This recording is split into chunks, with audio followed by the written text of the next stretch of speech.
Welcome back to the Frizz and the Grizz podcast with your hosts, Prudo and D.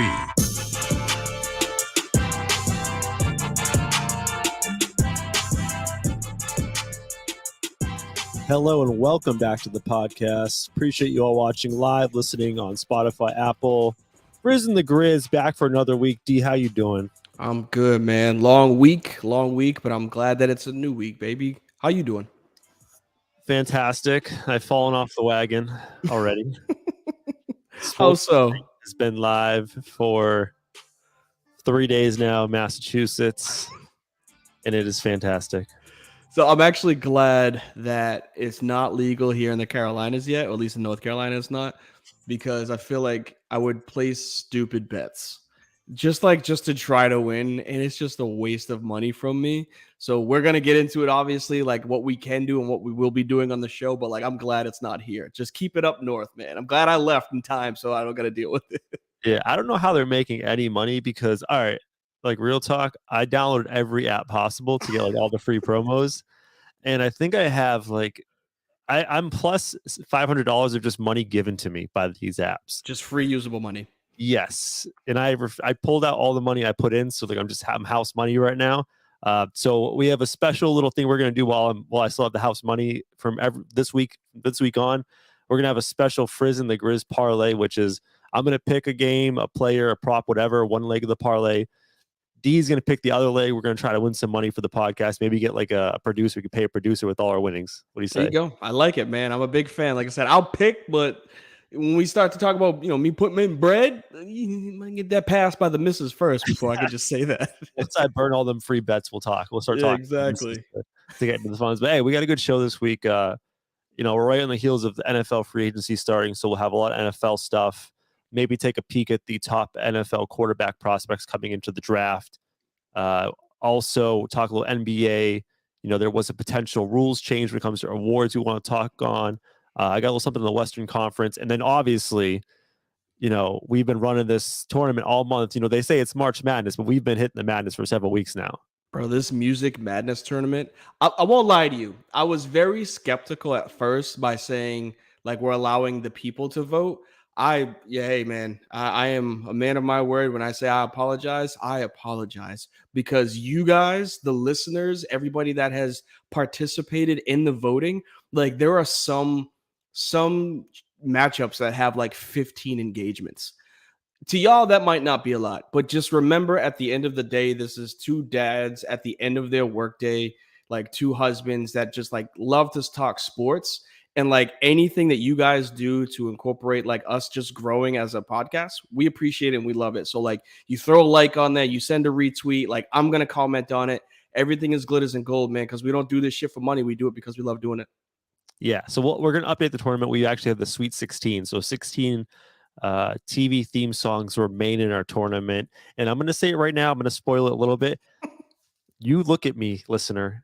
If motherfucking Fairly Odd Parents advances one more Timmy T, baby, one more goddamn round, I'm going to lose my shit. So stop it. All right. Let's get into the actual good stuff. Let's get it.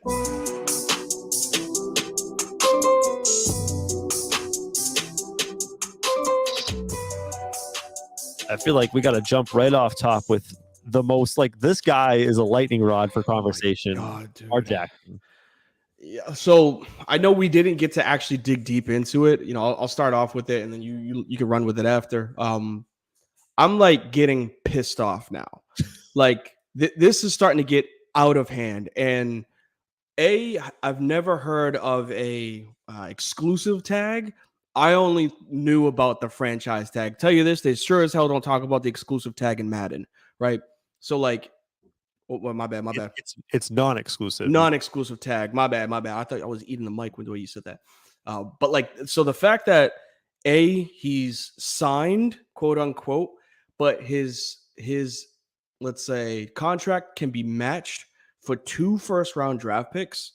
And that one is like, all right, Ward, I kind of get it. Like it's like the unrestricted free agent versus the restricted free agent in the NBA. I understand that. The problem that I have is that there are NFL teams that are coming out publicly saying we're not interested in Lamar Jackson. I'm not ready to go the collusion route, and I said this last week. I'm not, but I'm starting to get pissed the fuck off that like I've never heard of this. I've never heard of an NFL quarterback. I got you. Go ahead. Yeah. So like I've never heard of an MVP style quarterback in his prime. Other teams come out and be like, "Nah, man, I'm out. I'm out. No, thank you. Don't want him on my team." With the amount of shitty quarterbacks in the NFL, there are NFL teams coming out and saying, we're not interested in Lamar Jackson. The non-exclusive franchise tag. That means anyone could swoop in and get Lamar Jackson. Mm-hmm. The Ravens, though, did not care. Why is that? NBA wise. But no, on a serious note, right? I think you alluded to something that people have kind of hinted at. Something fishy is going on with this Lamar Jackson thing. So basically, just a little background for those who don't know what the non-exclusive franchise tag is. You think of the franchise tag, slap it on a player, you have their control for a year. You pay a premium. I think it's like $40 million or something for a quarterback. I don't know the exact number. I think it was 38.5 or something. 32.5. Okay.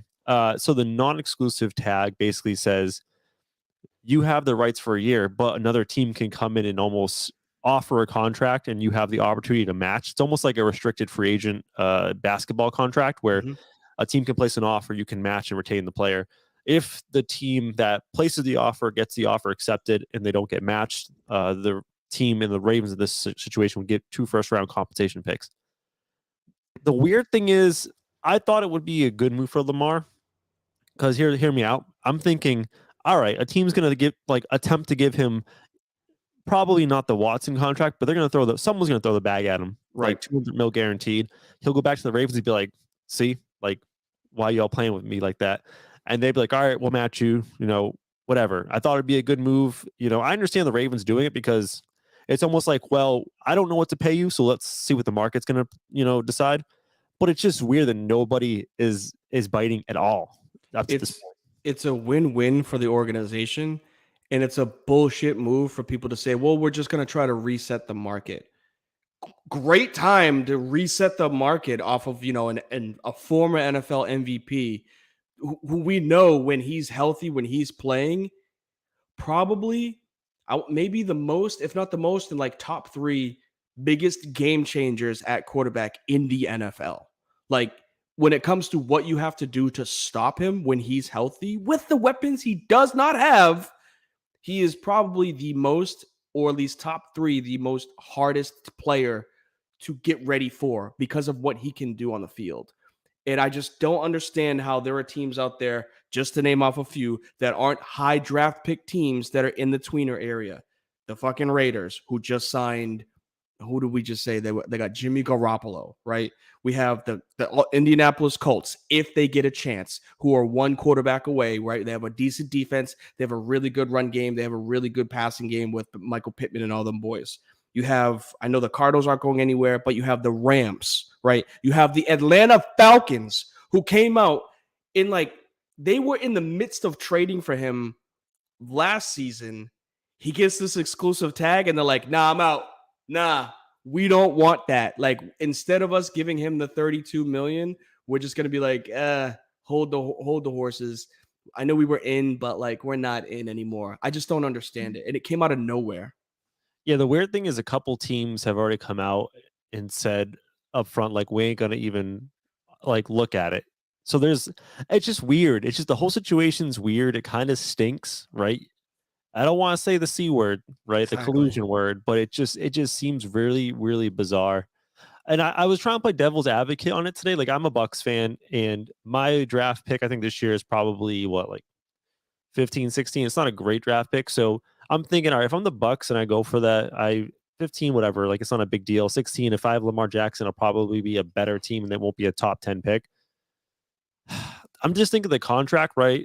He's going to want $200 million guaranteed over 4 years at least. I like it, right? But at the same time, it's a risk. And I say that because we've seen Lamar Jackson the past 2 years. He's missed 6 games both years, right? his style of play is going to get him hurt. Like it's just the thing, right? He's a mobile quarterback. We don't know how his type of play lasts over a long period of time. So there is a bit of a risk there if you're gonna hitch your horse to him for 4 years and there's no way to get out of it. Especially in the NFL, we talked about before the show. All these contracts are fake. So to have to guarantee those 4 years and you don't know how those last 2 are going to end up, right? I can see why a team's going to be worried, but hey, I'm just going to ride those first 2 years, especially from the Bucks who have a roster to win now, right? Like, why not take the risk, roll the dice for 2 years, and if it sucks after year 2 and in year 3 and year 4 are terrible, whatever. Like, have 2 fun years and try to win a championship. The problem that I have with it, and again, good point, obviously with the Bucks. The problem that I have with it is, did Josh Allen have this much trouble? No. Hold on. Did Dak Prescott, fresh off of a broken leg, have this problem? No. Why is it that Lamar does? And you can't tell me that, well, Josh Allen is that much better of a quarterback. Is he without Brian Daboll? Is Dak Prescott that much better than Lamar Jackson? And I know that there are people that are out there. It's like, it's because of the guaranteed money. He didn't set the market. Deshaun Watson and Kyler Murray did. So all he's doing is capitalizing off of the market that was set from 2 inferior quarterbacks. I don't care what everybody says. I know that I'm a big fan of Deshaun Watson's play on the field. What he does off the field is his business. When he is right, Deshaun Watson is a good quarterback. At his prime, he was not Lamar Jackson in his prime. And Kyler Murray is 5'10". So miss me with he deserved all, $100+ million that he got guaranteed. Like, there were disclaimers in his contract in order for them to sign him to say, we just need you to take football more serious. And like, those guys didn't have issues getting their money, but Lamar Jackson does when the entire Baltimore Ravens team is built around him. They literally draft and sign free agents around him playing quarterback, but they won't pay him as their quarterback. I will say, though, if you think of like an organization and organizations that are thought of in high esteem, the Ravens are one of those. They drafted, I think the GM who's there now, his first year he drafted in this same first round, was there like Ray Lewis and their Jonathan Ogden, I believe was the tackle. So they know what they're doing. I think one problem is that the Ravens are the most... They're not going to budge, is what I'm trying to say, right? The Ravens are going to be very firm in their stance.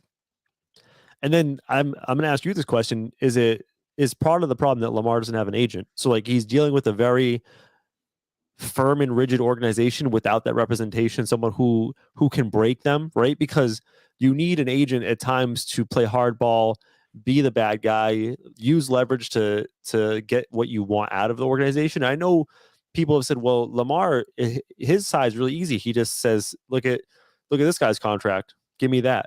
But at the same time, like, you need to create leverage. And I don't know if Lamar is doing that. He's just kind of like, all right, well, I'll play and we'll see next year. And an agent might be like, nah, you're not playing. Like, I'm going to play hardball, or I'll talk to other teams and try to make something happen.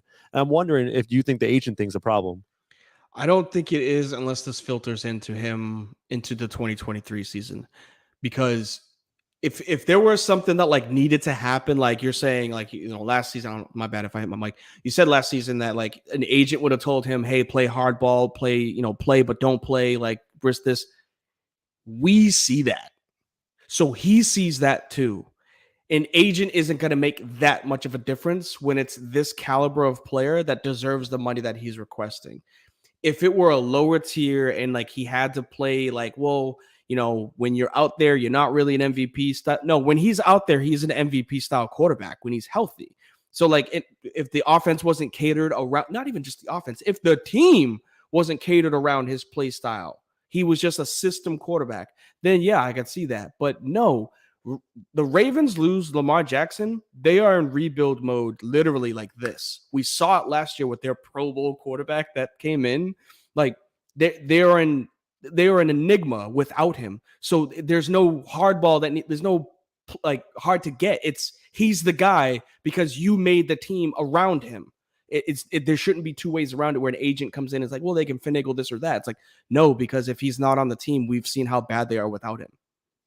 Yeah, and like one other thing with the non-exclusive tag is I believe they can pay him less this year than the regular franchise tag, so they're getting a discount if no one jumps on it. I didn't even know that. I could have Yeah. gone without hearing that.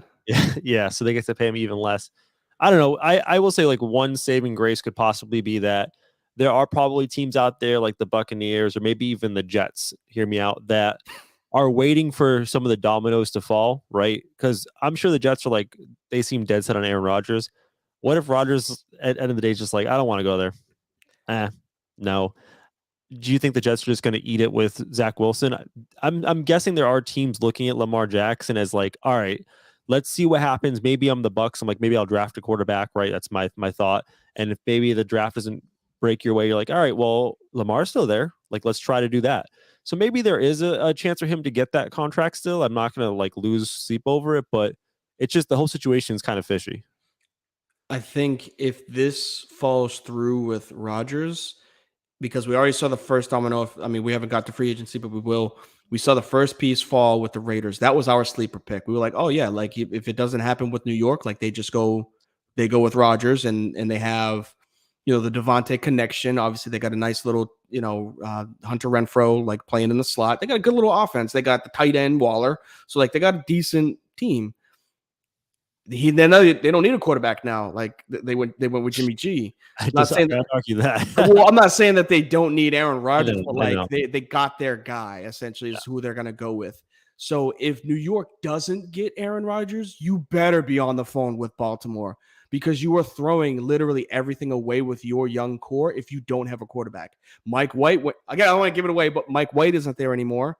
So like you're banking on the kid from BYU. Mm-hmm. No, thank you. Without any quarterback help right now, they might be the worst team in the division right now. Yes, and that's not a knock to them. That's a really good division, but the Bills are still the Bills, right? The Dolphins just got considerably better this week. Mm-hmm. I don't know about the Patriots. They're still gonna be tricky. You don't know that I dislike the Patriots or can't stand them, but like they're still New England. If Bill Belichick is there, they're still a threat. Yeah, so we'll see. I'm still waiting to see. It's the season's not here yet. The draft's not here yet. So we could see even maybe like draft night, Lamar Jackson gets moved. You never know. That would be incredible. But speaking of draft night, I think we should get a touch on the Bears because there was a huge conversation, and you were pissed off about the discussion and the discourse about them trading Justin Fields. It obviously didn't happen. It could have just been them blowing smoke to try to increase what they got back for that first round pick and be like, yeah, maybe we'll trade Fields, maybe we won't. But they traded back. The first pick belongs to the Panthers now. Overall, like, do you think it's a good trade for the Bears? Do you think it's a good trade? Not even like, was it good value, but do you think that both teams made the right choice? Yes. There's not very many trades where I would say both teams won. Chicago won this one. And Carolina, if they pick the right guy, they've also won this as well. They get their guy. I'm never going to be against a team willing to mortgage if they're going after the guy that they want, if they know that that's their answer. Can't be mad at an organization for doing that. But Chicago trading down, they still have the ability to get a really talented player, someone like the kid out of Georgia that's falling back because of his legal issues. Like he's one of the best, if not the best defensive ends in the college right now, but he's falling back due to, some legal issues with a potential shooting he was involved with. The kid out of Georgia. Yeah. The lineman. I can't remember his name. About Alabama basketball. No. It's similar with another shooting. Unfortunately, these kids like to throw their fucking lives away. I don't want to go down that route, but he could potentially fall into that 8, 9, 10 area. So like Chicago gets another draft pick. They get another first rounder, like 3 rounds. Another draft pick 3 rounds later. They get 2 first rounder next season. And they got probably the biggest piece out of this. I don't care what anybody says. They got DJ Moore. That is an incredible wide receiver. He is a guy that plays all snaps because he's out there during blocking and being obviously like the former wide receiver. That's probably one of the best parts about being a wide receiver is blocking because you'll stay on the field if you do it well. And he does, meaning like he's never going to be off the field. And Justin Fields has a number 1 now. Claypool is cool. Mooney is cool. Claypool can't stay on the field, but Mooney, he's an okay back, tier 2 type wide receiver. DJ Moore is the number 1, and we've seen that with what he did in Carolina with absolutely nothing around him. Yeah, so that's a decent offense. We just look at their offense. So DJ Moore's the number 1. Claypool, Mooney, they're like 2 Bs. Like they're not quite a number 2 receiver. I like their running backs. Herbert's really nice. I don't know if Montgomery's going to be there next year, but Herbert's good. Their tight end was Cole Kmet, maybe. Yeah, Cole Kmet. Yep. Do they still have the little guy, the little scat back that got hurt? Yeah, Tyreek Cohen. He got hurt in the offseason. So that offense is sneaky. Like we talked before last year, before the season last year, how bad their offensive weapons are. But they've been finding smart ways to add pieces, and they can still look at. They got pick number 9. If there's a guy that they don't want at number 9, like we've seen it with the Eagles trading a first round pick to AJ Brown, right? So maybe they could find a team that wants to, rebuild and get rid of wide receiver. That offense is like sneaky good now. If they could just get a little offensive line help, like that's actually not a bad little team they got. Overnight, they got really good. Yeah, like that not to say, yeah. That was the biggest thing. I think I had mentioned it quite some time ago with one of our guys that listens to Old Tex from UMass D. I talked about it with him. I was like, they need an offensive weapon, they need an offensive lineman, and they need a defensive playmaker. Yeah. Those are the 3. And you can get an offensive lineman in the top 10. You can also get a defensive playmaker in the top 10. Or you keep it like you were saying, not keep it. You find a way to flip it for a disgruntled playmaker. Who's to say they don't get out there? I don't know if the Eagles do it because it's the Eagles-Bears rivalry, but who's to say that the Bears don't flip that for Darius Slay? We know that he wants out, and he's one of the top 3 corners in the NFL. And then you're looking at the division, right? In one season, we know that Green Bay is so hit or miss. Vikings, I'm never gonna believe in, and the Lions, I think they had a cute season. But who's to say they get a defensive playmaker like a Darius Slay that they don't? They're not going to be a thing next year. But I don't know, man. I like what they're building. I was going to just switch it down to the Carolina side. Obviously, they traded a lot, and you can find me the details if you don't mind on what the picks were on that, the compensation. But I think for Carolina, you might say they got hosed. It was a bad trade. People will criticize it. But if I'm Carolina, since Cam Newton left, right? You've been searching. They've been just doing recycled quarterback. They had Sam Darnold last year, Baker Mayfield. I don't know who was there before that, but it's just been a bunch of recycled quarterback searching, and they haven't yet tried to draft a quarterback and start young. And I'm guessing their fan base will be happy. I mean, you're in Carolina. Are the vibes good about trading up and starting with a new young franchise quarterback? They are if they get the right one. So there's a lot of people that are mixed because before we get to the quarterback, I have the odds. So I actually wanted to get into that in a second because I think you'd be astounded what I have to say about that. So you just showed me. So they traded was a first and a third this year. Yep. Okay. So they traded their first, which is the 9th, a third, a first in 2025, and DJ Moore, a second. First and a second. A first in 2024, a second in 2025. Reading's hard. So yeah, first and third, first next year, and a second the year after. Yes. If they get their guy that they want and they believe in him, then why not? You know what I mean? That's where I was going with it. Is you draft? This is how I'd look at it. You draft a guy that is the right answer. You're not expecting next year's draft pick to be good enough to get another quarterback, right? You're not banking on that because even if you move the needle from top 9 to top 15, those 6 spots make it that much harder to find a quarterback. So even if you're a middling team, in the division next season, and the NFC South is winnable for literally anybody, unfortunately, you've made it harder for your team to find the quarterback. So if you think you have him this season in what experts call a loaded quarterback, draft class, you got to go get him. You get him, and then you stick with that, that pick, and then you build around it for the next 5 years. Is it 4 years or 5 years that they're under contract? I believe it's 4, then maybe an option A of fifth 5. I'm option. not sure. Gotcha. But yeah, just like to piggyback on what you said, even if let's say they draft a quarterback first overall and he doesn't look great the first year, they don't need that first round pick next year because they're gonna probably try to run it back and see if he can improve. Mhm. And then if they suck again the year after in 2025, they still have their first round pick to get a quarterback Exactly. and restart. The worst case scenario is that they do that, and in the process of doing that, they either lose talent to free agency or guys become old and useless, and then they can't rebuild the roster around, so they set themselves back. But if they hit it and they get a guy that they can roll out for 10, 12, 15 years, then it's all good in the hood. They Um, get their Trevor Lawrence, not to say like, the golden guy that came out as like a Peyton Manning prospect. Not saying that, but if they get their Trevor Lawrence, which is tough rookie season, decent sophomore season, third year takes off, it's a win. Like you can't be mad at that. That's the natural progression as an NFL quarterback. Is rookie year is going to be tough. You got a learning season for your second year that's going to start you right away. And then hopefully by that third season or tail end of the second, you see that spark so that when you start year 3, you're like, yay, we made the right answer. Not everybody's going to come out and be Burrow, unfortunately.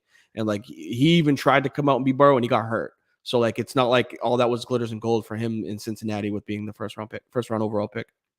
well, you talked about like your Trevor Lawrence, your Peyton Manning, your blue chip can't miss guys. And I think you were jokingly you were saying it sarcastically that this quarterback class is loaded, and I disagree with that sarcasm, but I understand where it's coming from, right? So this class has a lot of very good quarterbacks that could be long-term franchise guys, some guys who make Pro Bowls, but there's not that one guy at the very top that is a lock. Like Trevor Lawrence when he came out, there was no doubt he was going first. And that's the one risky thing for Carolina is, to me, there's a couple guys that you could take first, and if they swing and miss and the guy that goes second is better, they're going to kick themselves in the ass for years to come. So I actually wanted to tell you, because I got into the whole gambling thing this week, as I alluded to at the top of the show, and they do have futures bets on the NFL draft. So you can kind of actually, yeah, you can place a bet on who's going to be the number 1 overall pick, right? And obviously it's going to be a quarterback. I was a bit surprised. Now the line has moved since yesterday when I looked, but who do you think is the odds favorite to go number 1? If you had to guess, Bryce. Nope. Really? If it's not Bryce, then it's got to be CJ. CJ Stroud is not only the odds favorite, but it's like a heavy favorite. It's the right pick. At minus 260, he's the projected favorite, which is like it's better than a 2-1 odds against like him going first. Mm-hmm. But here's the crazy thing. So CJ Stroud is the front runner betting wise to go number 1. Yesterday when I looked, the number 2 was Bryce Young as like the second favorite to go number 1. As of right now, recording, Bryce Young is third best odds going number 1. Do not tell me that they put Richardson second. The second favorite to go first overall is Anthony Richardson. All right. So for those that are listening, unfortunately, you're not going to see the anger that I have with this. Every single year, the NFL pushes down our throat a terrible quarterback to try to drive up his draft stock to make it seem like he is the next best thing. I have heard comparisons to Cam 2.0. This man threw for 1,100 yards, 19 touchdowns, and had 13 turnovers. Why are we comparing Anthony Richardson to a Heisman-winning national champion Cam Newton? Like, Cam Newton was one of the best college football quarterbacks in the history of the game. We saw this 2 seasons ago with Zach Wilson because he had an incredible pro day. He had an incredible scouting combine. He could throw to his left off of one leg 70 yards. And how many times has he made that throw in the NFL? Not a single fucking time. So I'm literally sick of hearing Anthony Richardson's name Nothing against the kid, right? He's a kid. He's a 19, 20-year-old kid trying to make a bag. I get that. But I'm sick of everybody hyping up quarterbacks that can't play. He is the 7th best quarterback in the SEC. Forget about his measurables. Forget about his talent, his potential ceiling. We know what Bryce Young did in winning a national championship. We know what CJ Stroud did. Hell, I'll even take Will Levis out of Kentucky before I choose Anthony Richardson, who did absolutely nothing in his career at Florida. But again, I digress. Y'all are the GMs. You go ahead and make a dumbass decision by picking this fifth best quarterback in the toughest division in college football. All right, ready for this? Go ahead. 6'4", 244 pounds, 40-yard dash, 4.43, vertical jump, 41 inches. Bro, this broad jump, 10 feet 9 inches. This guy athletically is one of the craziest prospects we've ever seen at quarterback. I can see why they have the Cam Newton comparison, because physically, this dude is Cam Newton reincarnated, like young Cam Newton. Here's the thing. I'm with you, though. I'm with you. Hey, I like. Hold on. Just one last point. Do people know what the fuck Cam Newton did at Auburn? Like, I don't care about the measurables. Do we understand how good Cam Newton was on the ground, in the air? Literally a linebacker playing quarterback. And we are comparing him. Anthony Richardson didn't even play like Cam Newton. Like, it's just, oh, well, he's the same size of him, so let's take a 3rd-round potential quarterback and make him a top 10 pick. Go ahead. I was going to say, I'd be floored if you went 1 or 2, right? But that being said, originally when this whole thing started, he was projected like, somewhere between 15 and 25. And, we know coming out that he's going to be a project. My thing is that I get why teams would want to take a risk, because when you look at him and what he could be, it is generational quarterback. However, the problem is that what happened with Josh Allen is the exception, not the rule. Right? Because Josh Allen, everyone clowned the Bills. Like, we can look back now and be like, oh, they're so smart. But like when Josh Allen got picked, it was like 15 or 12 or whatever. People were like, what are they doing? They are idiots. This guy can barely play at Wyoming. He's not accurate, blah, blah, blah. And you know what? For the first 2 years of his career, it looked like he was going to be a bust. Out of the league. And he fixed his mechanics, and now he is perennially, for the past 2 years, at least, like an MVP type candidate. And I think what you saw with Josh Allen, they're like, oh, well, look at this guy. He's more physical than Josh Allen. Why can't we do the same thing with him? And I'm just saying the warning that Josh Allen is the exception, man. Like, you don't do that all the time with a quarterback.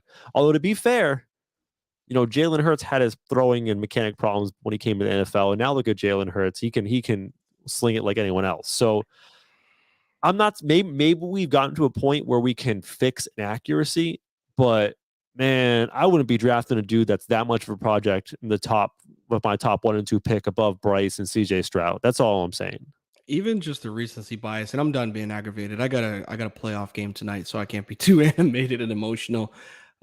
Even with the recency bias, like, we all want to talk about, Zach Wilson, and like, that's my comparison, is like the kid that came out of nowhere and they're like just going to draft him in the top 5 for it.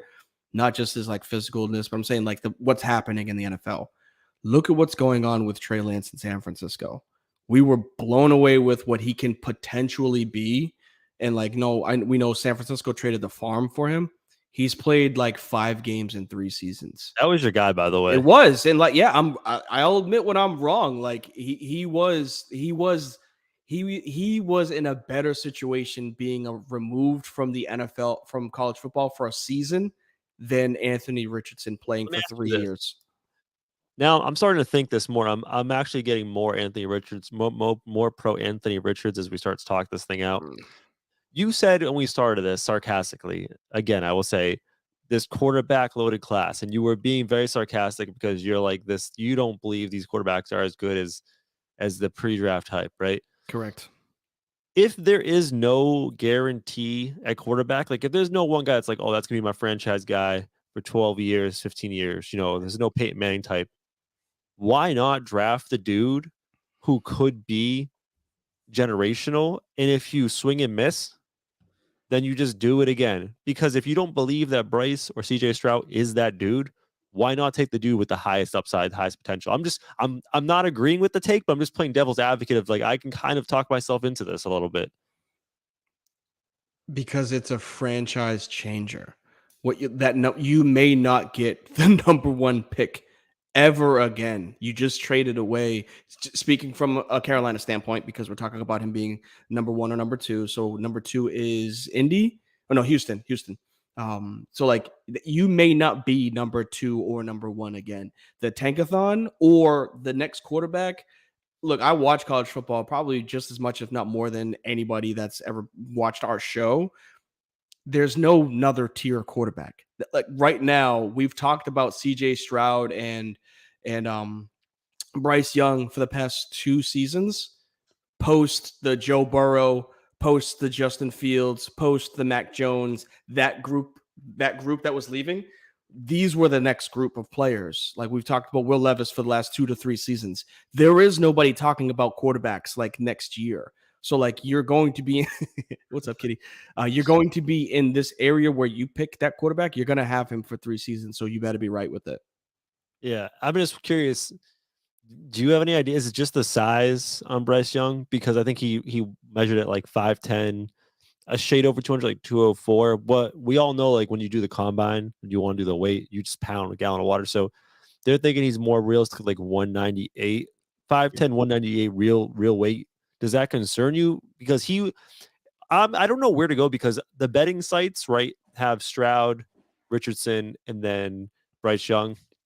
Mel Kiper, Tom McShay, like the draft gurus, they still have number one Bryce Young. So I don't know actually who's going to go number one, but like is the size a concern to you? Because I understand we've had smaller quarterbacks in the past, but we're talking stature versus height. Russell Wilson is short. The toddler runner, Kyler Murray, The is infinite short, runner. Yep. but they're both a little stockier. They got a little more size to them, so there's less of a risk of getting hurt. Does that dissuade you at all? Unfortunately, him measuring his measurables at the combine, it took a deterrent from me for his draft stock. I didn't want it to be because like I think he's the better quarterback. CJ Stroud is just bigger. And it's like if you're gonna play the game of like who I trust with my franchise as the number one pick, you go with the guy that's 6'3", 6'2", more natural style quarterback, and you don't have to revamp either your offensive line or change the way that you play offense because you're going to have to open up throwing lanes, right? Like the average lineman for Alabama, maybe 6'4", 6'5". The average lineman for the NFL was like 6'6", 6'8". So it's like you got to change the way you throw. Not that he hasn't played like this his entire career, so I'm not saying like it's gonna affect him like that. But like you do have to change the way that your offense will be run because of his size, unfortunately, and that sucks. I wish I could remember. It's just like a random tangent or a random factoid. There's a NFL lineman, a tackle coming out this year from Ohio State. I don't know his name. I'd like to check it out and get his name, but he's projected like second, third rounder. Man is, I believe, 6'8", and it has a 6'11" wingspan. He has the same wingspan as Giannis. Jesus Christ. Yeah, he weighs like 380 or something insane. Like there's a mammoth of a man. I just thought that was interesting. But yeah, let's just hypothetical. If you're picking number one and you're resetting your franchise, you need a quarterback, who would you take of the three? Just you personally. CJ. It CJ. hurts me to say it because I'm an SEC guy through and through. Like even though you dislike Bama during the season, I respect their players, and I think Bryce Young is the better quarterback. He's the better intellect. He makes the right decision. He can anticipate throws better. It's 5'10" at the end of the day. Like that's huge. And again, I'm wearing legit a Saints fucking sweatshirt. I dealt with a 5'9" quarterback his entire career. And he made it work. And obviously Bryce Young is a little bit more athletic than a Drew Brees, but like if I'm the GM, I'm looking at the measurables. I'm like, look, I love it, but I gotta go CJ just because like that's just your typical sized quarterback, which I feel like his stature and even though he's taller, he's a pocket passer. He's the same thing that Justin Fields was at Ohio State. Like Justin Fields wasn't a scrambler. He was a pocket passer. He just happened to be athletic. And CJ Stroud is essentially like a poor man's version of Justin Fields, just because Justin's in the NFL. I'm not going to compare him and say he's Justin Fields. One of them's in the NFL. One of them is not there yet. Do you think there's any chance Bryce Young goes first? Because should I lay $10 on Bryce Young plus what's the payout? 320. So three times what you put down plus your money I thought back. you meant $320. All right, so $40. Yeah, why not? It's $10 you get $42 back. Yeah, that's not a bad one because again, I don't think if you're the Texans, you win. It's always great to have the number 2 pick because you're not on the hook for making the bad decision. You make the obvious decision. You go, all right, cool. They took this quarterback. I'm taking the other. But at number 1, I don't see Bryce Young going first, but I don't think it's the wrong decision if he does. Yeah, I mean the Texans will be happy either way. It's tough. It's a tough decision unless they do a boneheaded thing and draft Anthony Richardson second, whereas they'll be disappointed. All right, let's just touch on a few other things that happened this week in NFL. Right, there was a couple signings, a big trade. I don't know where you want to start in this one. I'll let you pick. Yeah, we could go. I want to do trades first, just because I know you wrote free agency. But let's do trades because I think those were more of a needle movers. I think Ramsey to the Dolphins is huge for that division. Yeah. We understand that it was for a 3rd-round draft pick and a tight end, or was it a 5th and a draft pick? I think it was a 3rd and their backup tight end. So It wasn't much. Yeah, I think that's a steal. You can't do that shit in a video game. So like I think, not to compare it to Madden, but like, Ramsey's still top tier corner in the NFL. You match that with Xavier Howard on the opposite side, and you might have one of the best 1-2 combos in the NFL. Xavier Howard is a top 10 corner, so like top 10 and a top 3 seems pretty good. Yeah, we know how good their defense was at the beginning of last season, kind of fell off towards the end, but like a Jalen Ramsey helps out the defensive line. I wish I could remember their other cornerback who didn't play last year. He had like an injury and played all last year. I'm looking for you. Yeah, they were hoping he would be comparable to Xavier Howard, like not quite on his level, but good enough to be a complementary piece. And I think if you look at the way that team built their defense, getting Bradley Chubb and having Wilkinson, I think they have Christian Wilkinson, right? Is that the one they have? Mm-hmm. Yeah. I think they really thought that they were going to have 2 lockdown corners and they could just rush the passer and be dominant that side of the ball. But their other cornerback got hurt, did not play at all last year, and that was a huge hole for them. So I love the move for them. I don't know why it was so cheap. I'm guessing just maybe the contract number. Maybe teams didn't want to pay, because I looked it up after the trade. I think it was roughly $20 million he's getting paid next year. Mm-hmm. Flexibility as far as the rest of their cap, they probably don't have that much between. They have Hill and now Ramsey under contract and a couple other guys, so they probably don't have that much. And they extended Chubb, but they got a good squad, man. And listen, before Tua got hurt last year, they were looking like they were going to win that division, and they finished 9-8. And I'm going to put that all on just Tua not being there. It's a good team, good coach, and just one last thing. I know you want to get in there. I don't know if you're aware, but they actually have Tua this whole offseason learning jiu-jitsu. And if you know anything about jiu-jitsu, it's the defensive martial arts. You do a lot of fighting on your back, and kind of the whole idea is to like land safely in jiu-jitsu and kind of almost like, take out the attack defensively. And it's a lot of landing and on your back. And they want him to learn jiu-jitsu to learn how to fall correctly, so he avoids concussion. So we'll see.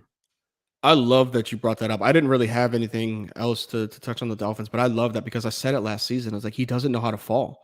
Like he literally fell on his back every time he got concussed and cracked his head off the turf or the grass. So like, I think that's the move. Like I literally said it. Like I was like, he needs to learn how to fall. And if he's taking the measures, he's taking the actions to learn how to fall as a quarterback, they're looking for him long term, right? Like the quick answer is throw everything at Lamar right now. I know I joked around about that, but like if you think Tua is it because of how good they looked with him last season before he got hurt, 6-1, I think they were. Like Not only 6-1, but he actually led the league in the first 7 games in QBR. Yeah, he was good. And it wasn't even just a fuck it, Tyreek's down there somewhere. He did it a couple of times, but like he was getting the ball to Tyreek and Waddle like across the middle, like crossers. And that ain't easy. You got to be accurate to lead your receiver and make sure they don't get killed. And he was able to do that, like picking apart teams in the middle of the field because Gesicki, granted, he had a fall off year, but that's what we talked about where it was you got two guys on the outside and Gesicki up the middle. Like, go ahead. I'm sorry to cut you off. I listened to a podcast that's like based on Miami. They love the Dolphins. And the Gesicki thing is not a fluke. They actually don't really like Gesicki, the new coach McDaniels, because he comes from that San Francisco system where tight end's got a block. Gesicki's more of a wide receiver, so like he doesn't really fit the system well. So I'm just saying I think that'll be a carryover into this year. But that offense is scary, man. And they made a trade to add one of those San Francisco running backs. I forget which one they added mid-season that knows how to run that zone blocking scheme. Yep. They had Mostert and Jeff Wilson. Yeah, thank you. I know the betting money's going to go on the Bills. I don't know what the odds are for the Dolphins to win that division, but that's going to be a scary good team. And they added Mike White. So if you do get Tua getting hurt, like Mike White, he's not great, but he's a solid backup. Serviceable. He's serviceable that the wheels don't fall off the wagon when he plays. We'll say that. And not to say like the Jets were like world beaters last season, but like it's not like he was the reason why. Yeah, like it wasn't like he was the reason why they were as bad as they were, right? Like if anything, like he helped them get more wins than forced them to get their losses. Yeah, it'll be good, man. I'm looking forward to that division in the football. So what else we had for free agency with them? Just check what I wrote down. Yeah, I got what is it, Jimmy to the Raiders, but we talked about that when we talk about Rodgers. I think Rodgers is still handcuffing the NFL because there's so many moving pieces that can happen if he goes to New York or he doesn't go to New York. I think they become a player for Lamar. We talked about Case Keenum to the Texans, so like they're gearing up for a backup a backup position. So they're drafting a quarterback at number 2. It's 100% known that they're going quarterback at number 2. It's not going to sneak in there and be Will Anderson from Alabama. And I don't know if there was much else major choices when it comes to free agency. Just a bunch of linemen, offensive and defensive linemen that got picked up. Jerron Hargrove is no longer in Philly, but I don't think there was anything major, unfortunately. I appreciate you filibustering for you for like 10 seconds. I got you, big dog. Yeah, I mean, if you're just listening to the podcast, we had a cat sighting. I usually check the room before I start recording. I lock all the animals out, and there was a cat who eluded me and was just yelling at the door. I'm like, oh shit, I gotta get him out of here. Appreciate it. Gotcha. All right, NFL stuff. Is there anything else you want to touch on? I feel like I've pretty much wrapped up what I want. I mean, there's still a lot of things up in the air. We're recording on Monday night. There's still a lot of signings to happen. I'm sure we'll talk more next week. But I'll give you the opportunity. Anything else, D? That's all I got for the NFL, man. All right.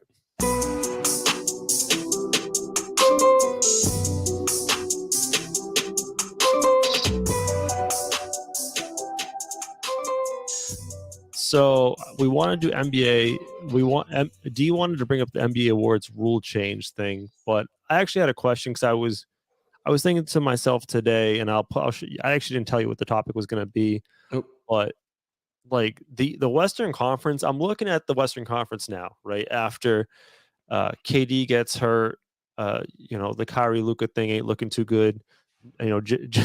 Jimmy's in shambles with his prediction of them winning the finals or but like, is there any team you really believe in the West? I'm just going to go through the teams from one to, we'll just stop at 8, right? Nuggets are probably the most stable of the Western Conference teams. They've been the one spot all year, right? However, they've had playoff failings in the past. Granted, no Jamal Murray in the past. Michael Porter Jr. has been out. They had Jamal in the bubble, though. Don't forget that. They did have him in the bubble. Did he tear his ACL in the bubble, though, after he started going bananas? Maybe. I know he did. He was going off, so maybe that's when he got hurt. Sorry, you're right. Yeah, but then going down, Sacramento, another team that's been very stable all year, but they're also the Kings. So Yeah, that's they just it. can. Like, They're I they're can't. young. I can't trust a team that's that young. They just haven't learned how to win. And we can dive into this more afterwards, like all of them. Mhm, Memphis, obviously, Ja's still not with the team. I mean, at this point, I'm starting to think I'd be surprised if he comes back, and they've already been sliding before Ja went out. mhm. Phoenix, obviously, people really liked them after the KD pick. A man tweaked his ankle during the layup line of all places. You didn't have to say it like that, but yeah, that's essentially how he fucked up his shit is in the layup line. Yo, man, like it was so bad. Someone got fired for that. I'm Whoever left saying. the wet spot. So he's not going to be back to the playoffs. Clippers just be clipping. As soon as they added Westbrook, they started getting a little funky. And I don't know about the continuity. Golden State, they look like the 73 win team at home, but they look like the Pistons on the road, right? So bad, yeah. Minnesota, like they got Gobert, so I can't even take them seriously. Then the A seeds Dallas, and I have no idea if Kyrie's going to show up to work, and that team's on. It's like, do you believe in anyone? Like, is there any Western Conference team that you actually believe in, like to Nope. win anything? No, just know that somebody's gonna win. There's no favorite for it, unfortunately. Vegas will have their odds and probably would go the way that the I can standings give are. you, I can Yeah, give you the odds it'll this week. most likely be the standings, meaning Denver, Sacramento, Phoenix, Memphis would be my guess for the top four. Yeah, I'm pulling it up right now. Mhm. I think you would be surprised because I looked at it before, and I believe the favorite to come out of the West as of today was, I believe it was the Suns, but it may have changed since then. So I'm gonna look at the. Yeah, Yeah, I have to go to futures. It takes me. I'm still new to this whole gambling thing. And by the way, we need our picks for today. you're gonna have to do that one. I don't have the app. I got to get the app because again, I'm not used to the whole betting thing. But I'll have to. I'll All download it right. for you. So if I go to conference winner for the Western Conference, it's in this order: Phoenix Suns, and then slightly behind them are the Nuggets, followed by the Warriors, Clippers, Grizzlies, Mavericks, Lakers, Kings. Wow, the Kings are Seventh. twice less. So the Lakers are plus 1,300, the Kings are plus 2,800. So they are getting twice as bad betting odds, or like you're getting twice as much if you take the Kings over the Lakers. That's surprise. I might put some money That's on the true. I'd Kings. put $10 on it. That's what $280 payout. Seed. I mean, Jesus, the disrespect, but I don't know, man. Someone's going to win the West. They're gonna limp into the finals to get smacked by somebody out in the East, So that's unless the it's the I wanna ask. Warriors. Let me ask That's you that's the this. one thing. Well, they're going to lose all the road games. So I Mhm. mean, they're 7-28 on the road. But Terrible. are there any of these Western Conference teams that if they make the finals, you think they had a shot? Because I'm going to say this: if Kevin Durant's going to come back, they'll have at least 12 games before the finals if they sweep every round. If Kevin Durant's back and the Phoenix Suns have no other catastrophic injuries, they could be a championship team. Like they could take down the Celtics or the Bucks in 7. Yeah, but you're banking on a healthy KD coming back. We don't know how he's gonna react to that ankle. Do you have any respect for the Nuggets potentially winning? Because No, I know they have the I past, won't until they do something. right? They have that past of not doing anything, but they're a damn good team. Although they've been on a little bit of a skid in the past week and a half. Yeah, I got nothing honestly to tell you the truth Yeah. because the West is flat. It's not an exciting conference, and I feel like in order for somebody in the West to win the finals, something in the East has to implode. Like Philly makes it to the finals over the Bucks and over the Celtics, because I think that the Bucks and the Celtics are such a higher tier that they sweep or run through any team that's out in the West. Mm-hmm. The veteran teams in the West are the ones that you would be scared of: the Suns, the Warriors, and the Lakers. If they made it there, just because they all have championship caliber players on that team. But I don't think if the Grizzlies, the Nuggets, or the Kings make it, that they take 1 or 2 games from any of those teams out east that make it there. All right, I know we want to talk about the debate about the rules change, but let's Mhm. do our bet now. Okay. Let's make it personal to us. So the Magic are playing the Spurs. I don't know what the spread's going to be. The spreads aren't out yet. but I'm definitely going to take Magic. I'll take Magic money line as my half of the leg. So just Magic to win. So I don't have to worry about how, because I'm sure they're going to be heavy favorites against the tanking Spurs. That's tonight. That's tomorrow. Tuesday. Okay. So that'll be the first half of our parlay. How do you feel about the Lakers Pelicans? They're at New Orleans. The Lakers have been on a hot streak, but AD's been a little. They didn't look great last night. Do you think that you want the Lakers over the Pelicans? They're actually not favored to win right now, so you're gonna get a little bit of juice. Or do you want to take a player scoring points or whatever in that game? I will take a player scoring points. Okay. And the player I would select, depending on who's out there, is CJ. Is CJ McCollum playing? You're gonna play bet against the Lakers. Okay, yeah. If CJ McCollum's playing, he's not not on an injury report or anything like that.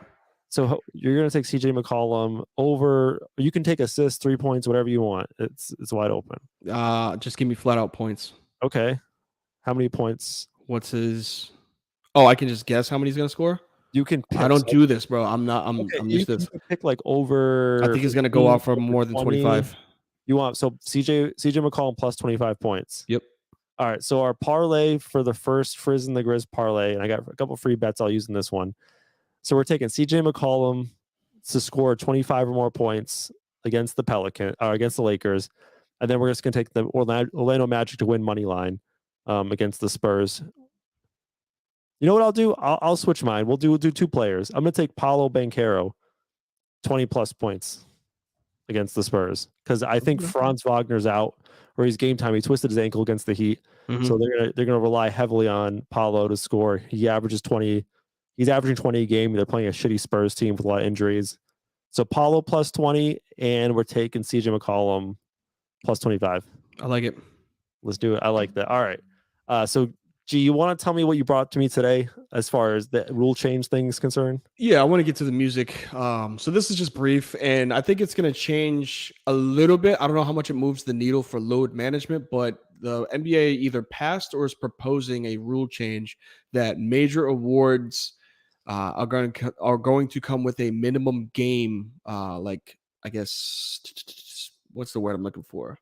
Tag Games to it. played. Yeah, like limit to it in order for you to be eligible for MVP, Rookie of the Year, Defensive Player of the Year, those big awards. You have to play a certain amount of games.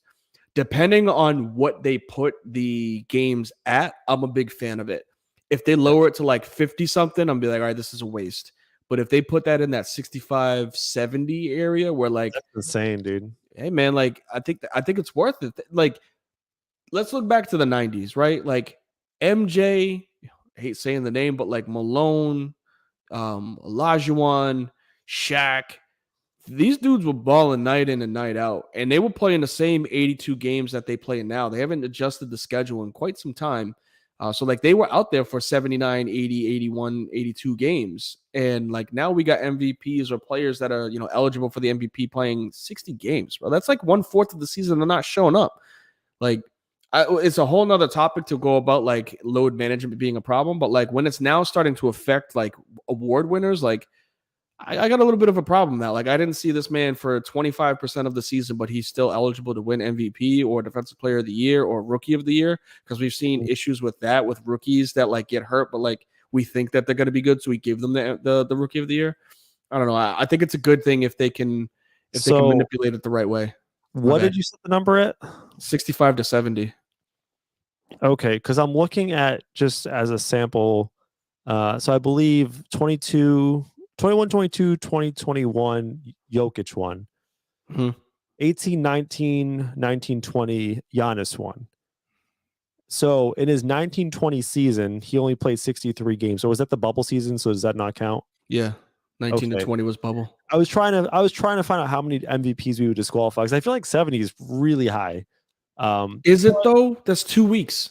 We get 2 weeks PTO and fucking our work. You know what I'm saying? Like, come on. So my argument with you was this, and I'm with you. Like they're trying to make guys play more, right? Because basically it's like, well, how can we incentivize people to play more games and knock off this load management? People care about awards. People care about recognition, honors. Can we incentivize them that way to play more games, right?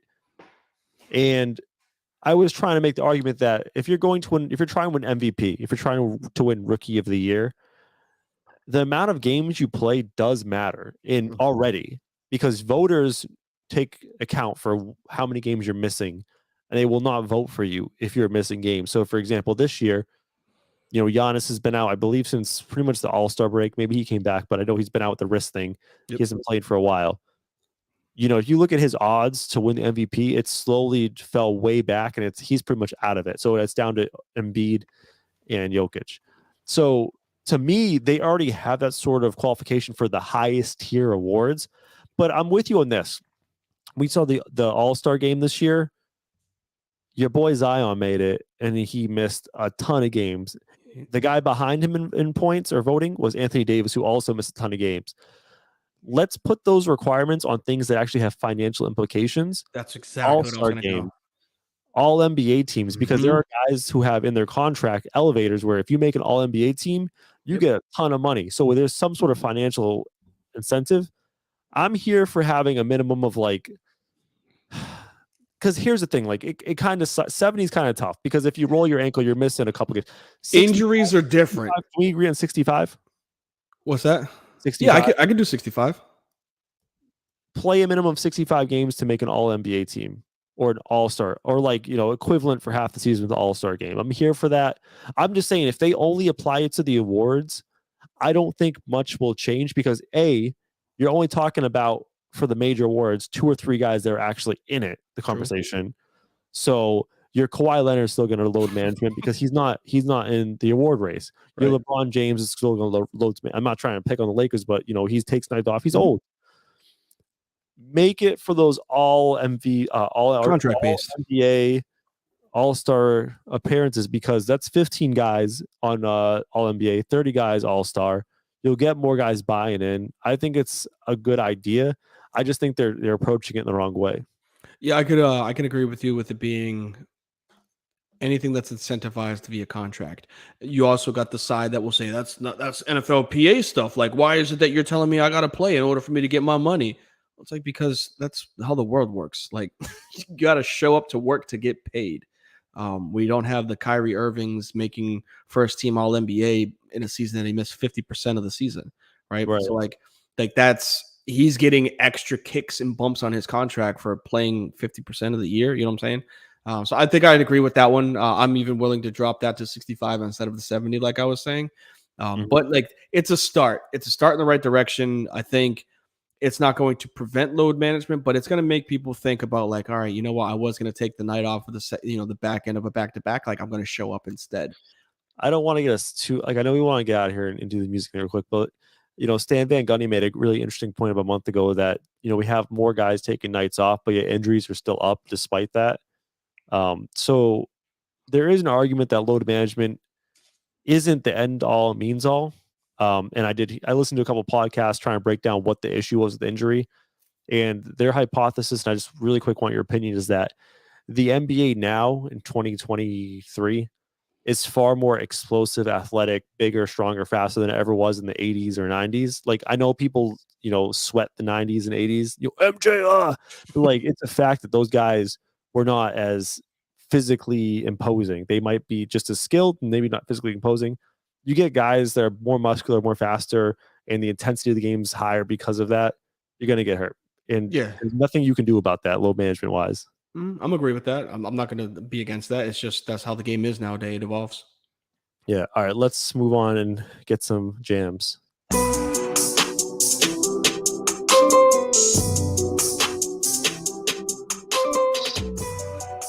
All right. We wanted to update our Music Madness tournament. I want to first of all thank all y'all who listen, who watch us live, and who have participated in this tournament, because you guys have made it a hell of a fun time. It's been kind of wild, to be honest with you. We've had some crazy runs, crazy upsets, and I just want to give you some high-level details before we get into it and kind of dive into some of the things that have happened. First of all, in the last round, the round of 32, only one team the first round we had 4 teams who had 100% win. It's obviously any more competitive now as better teams make it. One team had 100% sweep. Any idea who that was? Was it Cops again? No, Cops was very strong though. They won with 99. I know they beat the crap out of Mr. Mr. Rogers' neighborhood from what I saw. Cops was very, very strong. No, actually, Stranger Things beat Friends last week, which is the biggest upset. And then Stranger Things got absolutely smacked by the bottom right Office. Which made me happy. Yes. It's not going to hit me at the shitty Here it version. comes. Oh.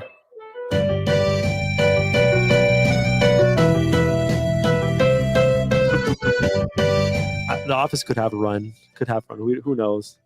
But yeah, so battle of the non-verbiage music themes. It was just Stranger Things that didn't have words, and The Office doesn't have words, and it got smoked. I think it was the appropriate winner there.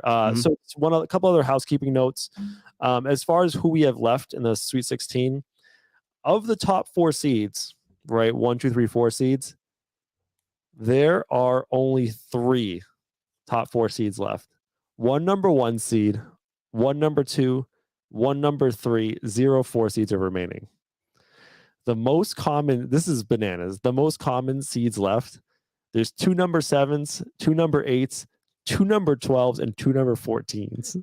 Improper seedings is what that is. Improper seedings where teams that were stacked, let's say that they were the Florida Gulf Coast of the March Madness tournament. Everybody was lobs in Dunk City, and then all of a sudden they're like, wait a minute, they're probably a better team than we thought they were going to be. I think I know what happened was we got the ranking from Rolling Stone's Top 100, and they really sweated all these old shit, shows. Yeah, and I think if we made our list, it'd be somewhat similar to what we have now, right? But the numbers fluctuated. Yeah, exactly. So, all right, let's talk East, right? The Jeffersons is our only 1 seed remaining. They moved on to the Sweet 16 versus the Sopranos. Sopranos, just sneaky juggernaut. It was close against the wire. Jefferson, Soprano. I think we all know what should happen here. Yeah. Yeah, I'm going with the Jeffersons. I think the Sopranos had a good run, but they know, the fish gonna keep frying in the kitchen, essentially. I think this team's gonna keep on moving on up to the Elite 8, and then they're gonna face the juggernaut of the tournament at some point. Which we all know who that's gonna be. Right here, man. Like this is. I don't care what any of the Tanner family says, bro. They ain't nothing like that. Bad boys, what you want?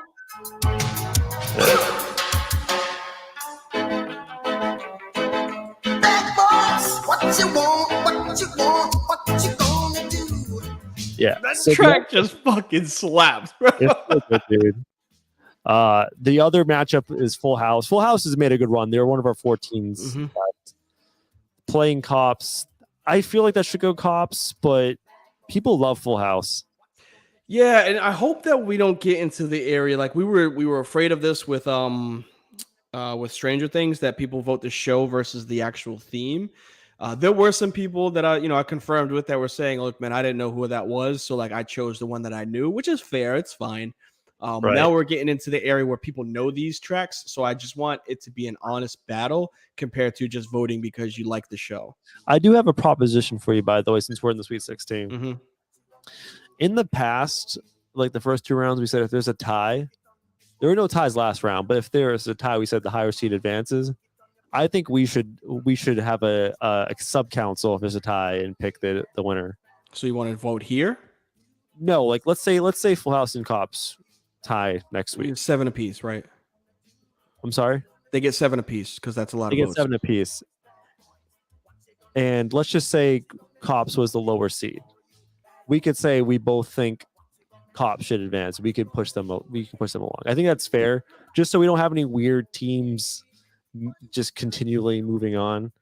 What do we do if we disagree? That's a great question. If someone's in the chat that wants to pick the winner at that point, they can push team on. Let's promote that on social media, that we want people that are listening in can help us decide tiebreakers. And then so that's the East remaining. Mhm. That's a down to the good South. little batch. I think this is the South. This is a solid Elite Eight. Yep. Law and Order took out the Brady Bunch. Good for them. Brady Bunch overrated. Playing all that, which That's honestly, my pick, bro. That's my pick right there. I don't know where to go with that. I love Law and Order, man. The theme slaps with all that's also dope. Dum. I don't know who the fans are going to vote, so just check out the Twitter and vote for that one. The other one, I feel like Golden Girls has that one. Yep. And for a 6 versus 7, it's not like it's an upset. I think that would just be like the actual winner. Like I think Golden Girls gets this one. Yeah, I didn't know about this team till this tournament. It just makes me happy. Definitely hits, bro. I have a question. Yeah. If all that or Law and Order advances, do you think the Golden Girls can take one of those out? I think it'll be a tough matchup. Yeah. I think so. So that I like that. I like that region. I said Golden Girls was going to get to that spot. That's a good call. Mm-hmm. Cool. They had a tough battle against South Park though, the first round. You want to go top right? Yeah, let's check out the last two before we get out of here. Sure. And then remember, guys, if you know, I know there's a couple of you guys watching live or listening on podcast. You guys are choosing who advances, so check out the Twitter at Frizzin Grizz and vote. Another one seed went down in our tournament. Gilligan's Island, overrated. I don't know how they made number one. Yep. The X-Files theme's pretty dope. I'm glad it advanced. I'm shocked. I'm not. Sunday, not. Monday, happy days, baby. It's a good song. I'm trying to find it on my Spotify. I like Curb Your Enthusiasm. I think the theme is good, but you know what? I think the Curb theme is one of those things where if you watch the show and hear the theme, you love it. But if you just hear the theme by itself, you're like, whatever. What is this? Yeah. Sunday, Monday, happy days. Tuesday, Wednesday, happy days. Thursday, Friday, happy days. The weekend comes, a cycle hums, ready to race to you. These days are happy and free. Oh, happy days, baby. When I hear this theme, all I think of is like a bunch of white people drinking milkshake. And then there's just one jacked white guy with a carton of cigarettes rolled up in his sleeve. John Travolta looking motherfucker. Yes. Yeah. Yes. So Happy Days advances to Sweet 16. One of the lowest seeds remaining. I think its run's done versus X-Files, but it's had a good run, man. Good shout for Happy Days. I got happy days moving on. I'm all about the upset. But we'll see. This is one that we might, if it's a tie, we might figure out who actually gets the winner on this one. I don't even want to talk about the next one because 14 seed doesn't even belong in the tournament. A fraudulent run. That's all I got to say. Look, man, we all know that I am going to, if I had the vote, select Fresh Prince, but Timmy Turner, I think they might do something. They might do something. And just because the voters know that you're aggravated that they're here, they might actually pick it. So aggravated. So if you're just listening on podcast, not watching what we're doing, Fairly Odd Parents was a 14 seed. It took out Hawaii 5-0 in round number 1. It took out Three's Company in round number 2. It's playing the goddamn Fresh Prince of Bel-Air right now in Sweet 16. The Fresh Prince theme is a fucking jam. And if it loses to this trash, Green Nose Publishers, giant steak, birthday cake, large fries, Chocolate shake! I'm fucking done. It's not even a paper. I'm gonna rip this shit up if that happens. I don't know, man. This one seems like it's gonna go the way I thought of Fresh That's Prince. pretty cut and dry. Yeah, even with me hyping up Timmy Turner and all them, like we all know that Fresh Prince is the better theme song. Although I will say, if it's X-Files and Fresh Prince, I think Fresh Prince. Like, here's the thing: Fresh Prince is a better team, but X-Files might have just a game, and it gets a couple extra votes. Man, I don't know. X-Files is a good following. There's a lot of people that that's their show from the 90s, and if it like rebooted, they'd go back to watching it. All right, so that one's a solid one, and then the last division, man. This honestly, one is might be the tough. strongest. That might be our strongest remaining bracket. So, if you're listening to a podcast, the remaining teams, and I think it's the South. 9 seed Power Rangers. West Division. 9 seed Power Rangers. 12 seed Pokemon. 3 seed Chairs. 10 seed The Office. And I'll give you my ranking, and I'm curious what yours would be. Pokemon, slight edge over Cheers at number 2, followed by The Office, followed by Power Rangers. Ooh. I got Pokemon, Cheers, Power Rangers, The Office. Okay, but it's all of these teams. Like, here's It's the thing. not easy. This is the toughest last 4 to get into the Elite 8. I think any one of these teams could have won the North. I don't know who's left in the North. Yeah, true.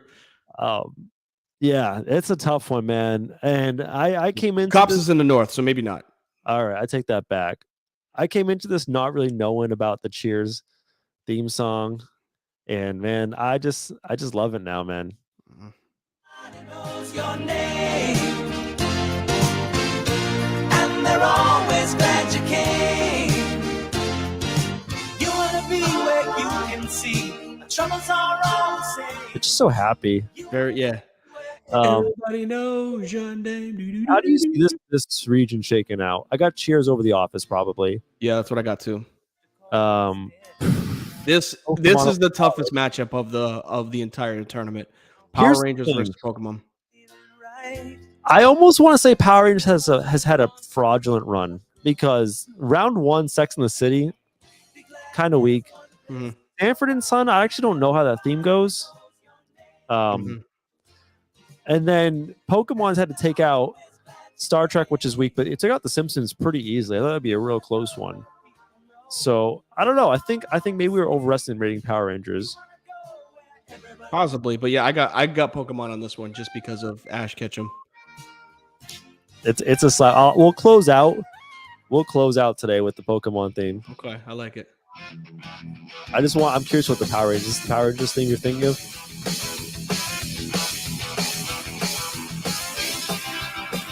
Oh, this is pretty dope. Go Power Rangers!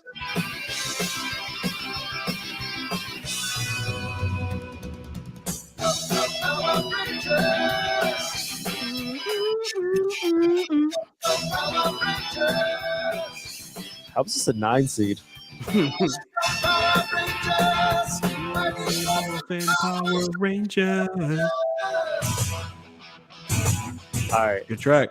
D, get him out of here. I'm gonna start the Pokemon theme. You get him out of here on this. All right, guys. Again, thank you for participating in our March Madness for the music style theme songs. As we like to thank you all for subscribing on Spotify, following us on Twitter, following us on Twitch, doing literally everything that you can to grow this platform. We really appreciate it. Y'all, please be safe. Take care of y'all bread. Take care of y'all chicken. Take care of y'all chilling, y'all mentals, y'all physicals. GBA playoffs start tonight. So if y'all can check out your boy, Villains in the Play-In, baby. Peace. Hey,